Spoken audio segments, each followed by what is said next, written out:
the leaves could just change color. That'd be great. It's mid-September and it doesn't really feel like fall yet here in Atlanta. We're gonna do some fun fall-inspired activities despite it not being cold outside whatsoever. We're gonna force fall. That's what this video is all about. I'm forcing fall upon us. Our first stop today is obviously going to be coffee, and we're gonna go to a new coffee shop that I've never been to. I saw this girl posted on TikTok. If you live in Atlanta and haven't tried East Pole, it's the best iced vanilla latte I've had in my life. I went Friday, Saturday, and Sunday and feel no shame. It's right by Pont City Market, which is perfect because I do want to go in Anthropologie and find a fun fall candle. And I guess I'm gonna get the iced vanilla latte because that's what she's obsessed with, unless I see something else that speaks to me. But I feel like I should try that because someone going back to get that 3 days in a row is so funny. Oh my god. Also, this is actually very important. I need to show you guys this. We have changed to my fall purse. This is like my favorite purse that I own, and I own a lot of purses. I can really only use it in fall and winter time. Like, it's such a fall purse. It's the best, and it matches my outfit today perfectly. I am burning up, by the way. Like, I'm gonna have to take this off. It's like 85 degrees. Before we left the house, it was really the changing of the guards. Like, I switched from my yellow bagoo bag that I use all the time to this. My favorite kind of purse is a purse that's not too big, but also not too small, because I like a purse that can fit my vlog camera. Also love being able to put it over my shoulder. Like, I don't want just a crossbody, which the bagoo one's great because it's adjustable. You can make it a shorter strap, or you can do it crossbody. And then obviously this one, you have the shorter strap, and then you also have this longer one. This is from Rothy's, by the way. I don't know if they sell this exact pattern, but they sell it in different colors. Switching to this purse is my favorite fall indicator. Once I switch purses, it's fall.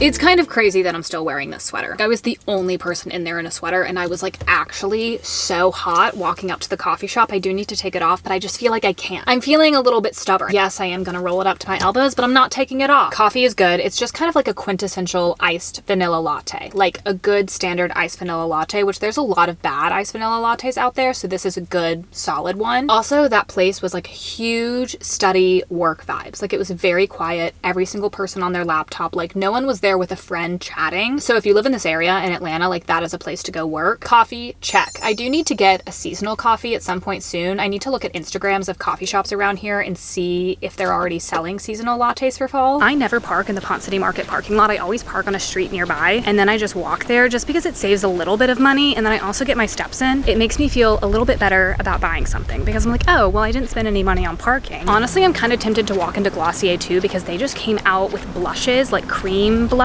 I'm not sure if they're all the same shades as the ones that come in the little tube. I won't buy any of it because I do have my fair share of blushes, but I just want to see what it looks like. Here we are at the Mecca. Just finding out that Cezanne's gonna be at Ponce. I have no clue when this is opening, but that's huge. So many things that I've always wanted to try on in person, but never been able to. We're here, we're on a mission. The music is so loud in here all the time, which I love when you're just shopping, but for filming, it's difficult. These are kind of cute. They look like the volcano candles, but they're subtly pumpkin shaped, like they have those ridges like a pumpkin. These are some acorn shaped ones. I think I saw these online. That's honestly more of like a candle holder. Like the candle's like sitting down in there. I want the wax like completely in it. These are kind of pretty. They're like a fun shape. I like the flowers on the side. Then there's all of these. These are honestly the jackpot. I kind of love this green one. That's so cute. These are kind of fun. They're like a taller pumpkin. They have acorns on the side. These are cute. These little ones. Honestly, I think I'm between, I like this little pumpkin one. That's fun. And then I love these green ones. Obviously this green one is much bigger, so it's probably way more expensive. This is a candle too.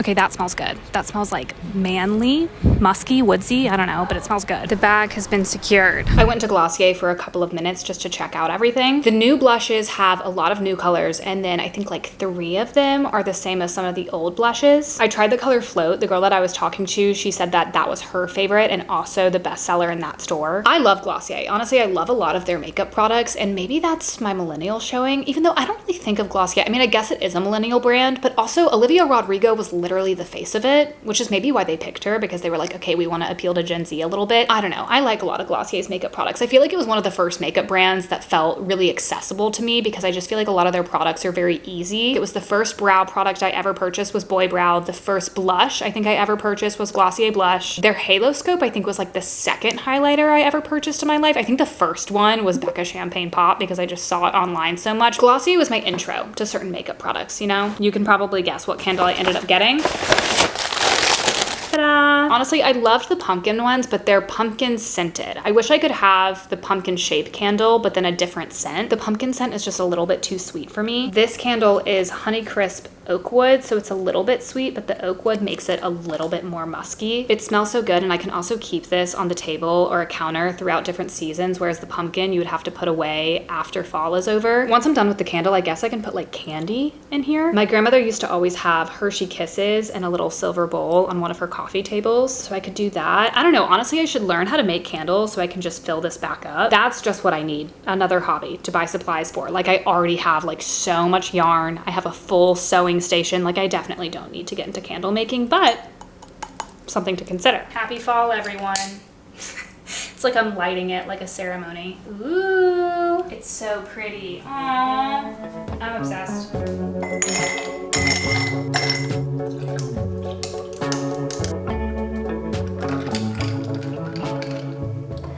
I don't want to freak any of y'all out, okay? But I'm gonna read a book. I've really fallen off of reading. I'm very behind on my 2025 reading goal. I just like was not feeling it during the summertime, which is so weird because that's a lot of people's favorite time to read. I feel it coming back around though. I feel like entering fall time, I'm feeling more inspired. I'm feeling excited. I don't want to speak too soon, but I feel like I'm exiting my reading slump. I hope so. I picked out 4 physical books that I'm gonna pick from. I honestly don't have any Kindle books to pick from right now because I was off the Libby app for so long. There were no books once I opened the Libby app. And also, since I used the Libby app, I actually lost my Los Angeles County library card because I had 2 library cards. I had Los Angeles and then I had Atlanta, which was awesome because I could place 15 holds here, 15 holds there. And also based on the book, I could pick a book and then I could see which city was going to have it sooner. So yeah, unfortunately, my Los Angeles library card expired, which I knew was going to happen at some point, but it happened exactly a year after I moved here. I don't know if that's on purpose or if they just like randomly check and like verify if you still live in that county. I have no clue, but I'm very sad that it's gone. I was looking at Libby yesterday and it is making it a little bit more of a struggle because I feel like Los Angeles in general had more copies of books and also just less wait times. Like I feel like Atlanta's a little bit harder. All this to say, I have 4 physical books that I'm considering, except I do place my Kindles on airplane mode. So I think I might have 2 or 3 books on my Kindle that I could pick from if they're downloaded. Let me look actually and see what's on there. I kind of know out of these 4 books, like which one I'm kind of leaning towards, but maybe, I don't know,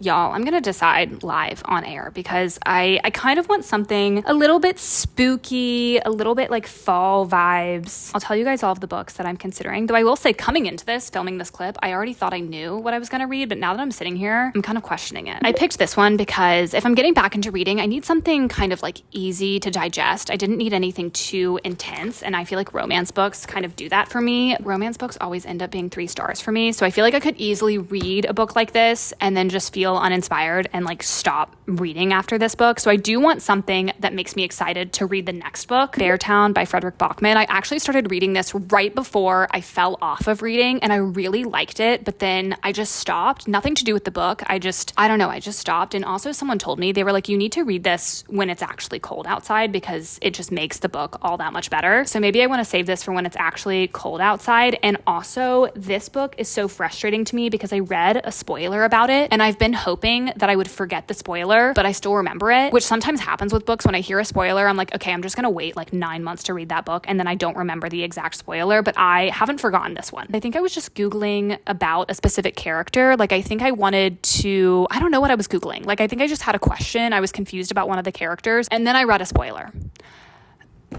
Awful. This is the one I was leaning towards reading before I started filming this clip, is Lincoln in the Bardo by George Saunders. This one kind of has a fall Halloween vibe because it's about President Lincoln going to visit his 11-year-old son, Willie, who passed away. He goes and visits him at the cemetery and he talks to him after he's died. And so it has kind of just like the cemetery ghost Halloween kind of vibe I feel like you're looking for in fall time. I've been meaning to read this one for a while because Wellness by Nathan Hill, as you guys know, my favorite book ever, I recommended to everyone, but also my boyfriend, I was like, you need to read Wellness by Nathan Hill. It is my favorite book. It's the best book ever. I know you're going to like it. And so he read it and he liked it. And then his recommendation back to me, Lincoln in the Bardo by George Saunders. This isn't his favorite book of all time, but he loves George Saunders. And I think he picked this one for me because he was like, I feel like you'll like this one. I feel like you'll appreciate it. So I do want to read this because he read my favorite book. So I'm going to read a book he recommended, ACOTAR, because it's crazy that I haven't read it. And I feel like if I started this series, I could easily get back on track for my 2025 reading goal. Like I feel like I would just plow through this series. So why not start this? Books I have on my Kindle. Okay, I have Ninth House, The Knicks, The Husbands, Say You'll Remember Me, The Paradise Problem, Middle of the Night. Actually, maybe I should be doing more of a thriller vibe. I feel like that's really easy to get into, and that also kind of fits the fall energy that I'm looking for. But also I could start ACOTAR, and also I could just get over it and start Beartown and just get over the fact that I have a spoiler. I don't know. I feel like this is a hard choice because whatever I pick, I want it to keep me going into the next book. Like I want the book that I pick to be so exciting that I have to start a book after it. You know what I mean? So this is a big decision.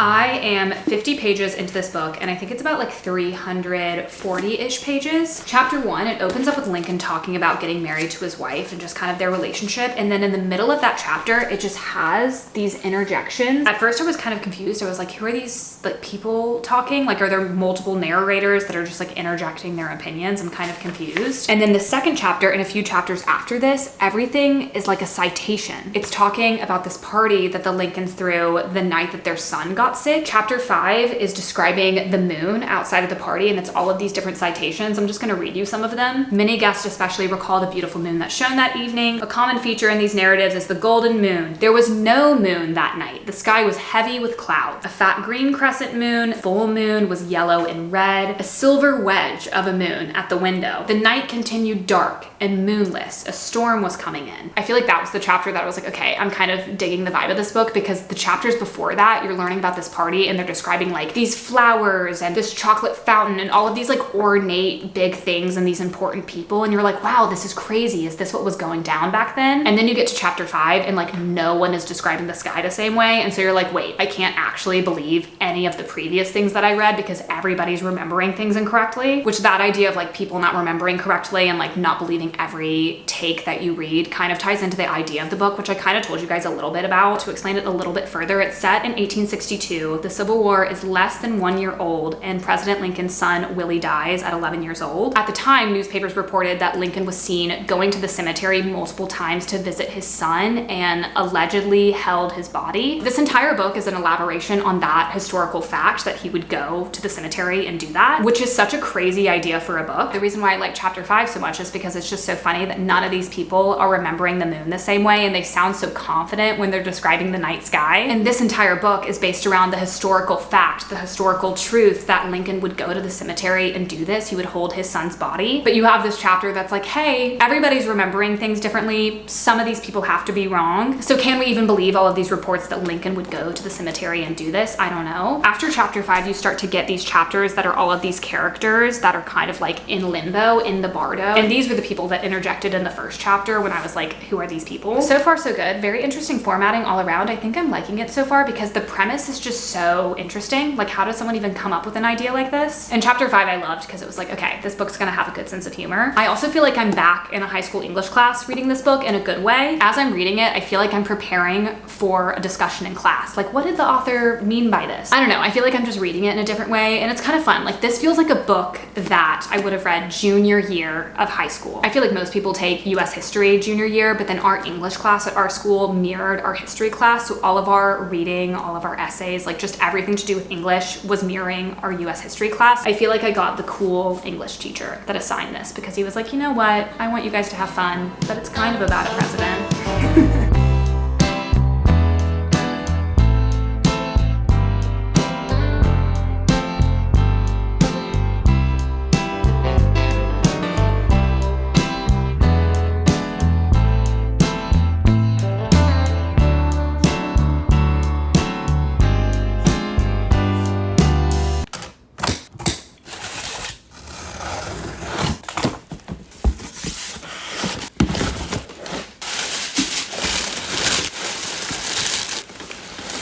Look at these boots. Can you even believe they are like the most stunning, gorgeous brown leather boots I've ever seen in my life? Everybody better say a fucking prayer right now that these fit my feet as well as my calves. I'm gonna put on something else to try these on with, like maybe a fun little dress, a fun short little fall dress, or a short skirt. I don't know. I guess it doesn't have to be short. I don't know what I'm trying to do. What do you guys think? Aren't they so cute? Like, where am I wearing this outfit? I don't know. Every time I put on this sweater, I'm like in awe of the fact that I knit this. I knit this sweater. If you bought this somewhere, this would cost like 400 fucking bucks, I swear. This is what they would look like if I was sitting down, if I was crossing my legs. I feel so adult in these. I don't know. I feel glamorous. I feel like a woman who has places to be. Above the fridge in a few of these cabinets is where I keep some Christmas, some birthday, some Halloween related stuff. I thought I had more than this. It's literally just this box. I was like, ooh, I'm getting down my decorations. I don't have anything. I'm not missing anything. Like, that is everything. I bought spider webs for the past 2 years, but you just throw that away after you're done, you know, like the cotton spider web stuff. So I'll probably buy that again. When we moved in, I'm not even kidding, our landlord was like, are you guys ready for Halloween, by the way? Because it's kind of a big deal around here. So I do need to buy more. I'll show you guys what I have so far. It's basically nothing. I have these little skeleton guys. They're in yoga poses. There used to be a third one, but something broke off, like his leg broke off or something, and I think I just threw it away. So I have them to probably put like underneath the TV or on the fireplace mantle or something. And then I have a bunch of these little plastic spiders that you put on the web stuff that you buy. Here's some remnants of the cotton stuck in this box. And then I have a bunch of string lights. These light up orange and purple. Definitely need to get more. I need to buy pumpkins. Probably will carve pumpkins with my sister again, like I did last year. The stage that I'm in my life, I'm not where I'm gonna be long term. So I don't want to buy like huge holiday decor pieces because it's just more stuff for me to deal with when I do eventually move. Like, I don't want to buy a huge fake tree. I don't want to buy one of those inflatable things that people put in their front yard, or the giant skeleton that you can get at Home Depot. Like, I just don't want to buy these huge giant things, even as simple as like a fake wreath on the door. Like, I want that, but I also don't want to buy it and then within a year or two have to get rid of it because I'm moving again. But also I could pack it, but then that's just more stuff to pack. Like, I always have a hard time around holidays knowing what to buy to be festive, but not buying things that I don't want to deal with when I actually end up moving. So I don't know what I'm going to do this year because I do want our house to look fun, but I also don't want to buy these like giant things that I just eventually have to get rid of. That's honestly one of the main things that I'm really excited for if we ever own a home. Being able to buy the holiday decor that you actually want in like substantial holiday decor, you know? So I need to think about Halloween decor this year, but I figured I would go ahead and get out what I have. I'm not even going to put it up today, but now that we have it out, that's good.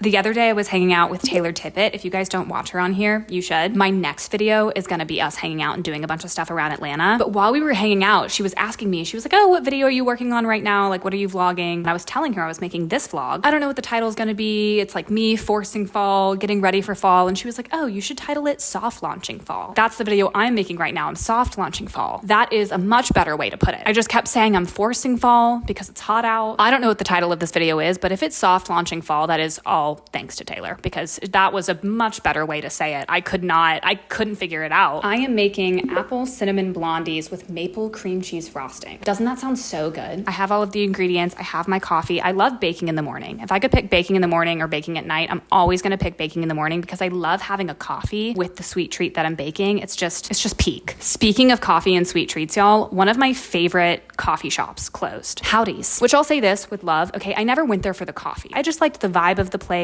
Also loved their blueberry scone. I went there a few times on this channel and it's closed. Like, I'm never gonna have that blueberry scone again. I considered a few times asking them for the recipe, which I knew they were never gonna give it to me, but now I wish I had. Awful, devastating. I'm gonna get to baking. I'm actually really proud of myself that I remembered to leave out the cream cheese and the unsalted butter because it has to be softened, and I feel like I never remembered to do that beforehand. So off to a good start. Look at me.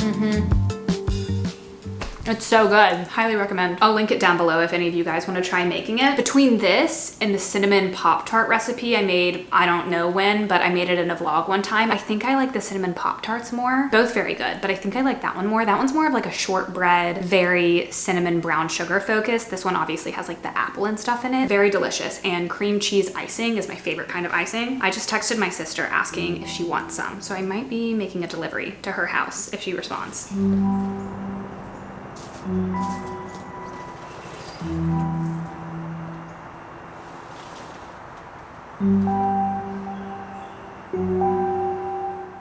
It's been a couple of days. I finished Lincoln in the Bardo. Did some stuff go over my head? Yeah, for sure. There's a lot of ghosts in the Bardo that you meet. There's kind of the main 3 ones plus Willie, and then there's a lot of like random ones that come in and out that have interesting backstories, but I'm not gonna pretend like I understand every single thing that was going on. My favorite chapters were the ones with the citations that George Saunders just collected from different newspapers, books, letters, whatever, describing what was going on at the time, Willie passing, describing his funeral, describing Lincoln's grief, and just people that like saw him around that time and what was going on. And then I liked the parts with the main ghost interacting with Lincoln. Like when Lincoln would come and visit his son, the ghosts would see him and they would just, you know, kind of describe what was going on. The parts that I wasn't totally following, it's not that they weren't interesting. There were just a lot of characters that were talking about like who they were and how they ended up there and like what happened in their life before this and then why they're stuck in the Bardo. And I was following it to a certain extent, but there were some moments that were just kind of confusing. Like I was like, you know what? I don't entirely understand this. That's fine. I'm just gonna push forward. Above all, this is just a crazy idea for a book and I really respect it, and it's making me want to Google more about Lincoln during that time. Not something I would normally pick up. So I'm glad I decided to read it and I got to see kind of how George Saunders writes. I mean, I'm curious to see what his other books are like because they're probably not all written in this format. This was a very specific format, but read it if you're just wanting to kind of try something different and like feel like you're back in an English class. This is the end of the video. I hope you guys enjoyed it. This is the first of many fall vlogs to come. Okay, so more reading, more baking. I definitely need to get a haircut soon. So that is on the agenda. Also a bookshelf update for anyone asking. I know it's so annoying that I just like said that we're making a bookshelf and then I never showed it again. And the update is that it's half done. I could show it, but I haven't wanted to show it until it's fully done. It should have been fully done forever ago. Have you ever had a project that you just kind of abandoned halfway through? Yeah, have you ever done that? But I think I just need to get over the fact that it's not fully done and just show you guys. And then I can post the whole vlog of making the whole thing once it's fully done. You know, honestly, maybe that's more interesting because then you guys get to see like where it's going and have your input because we're really not sure exactly what we're gonna do for the second half. So honestly, maybe it's for the best. I can show you guys and then you can put your 2 cents in. So I'll show you guys the bookshelf in the next video. I swear, it's halfway done and I just need to get over myself. That's the bookshelf update. It's halfway done. I need to get over myself. I will show you guys. There won't be a grand reveal and it's okay. It's okay. There doesn't need to be a grand reveal. With that, I think I need to end the video. So thank you so much for watching. If you made it this far, you can follow me everywhere and you can subscribe on here. That's like literally so sweet if you do that. And I think with that, this is goodbye.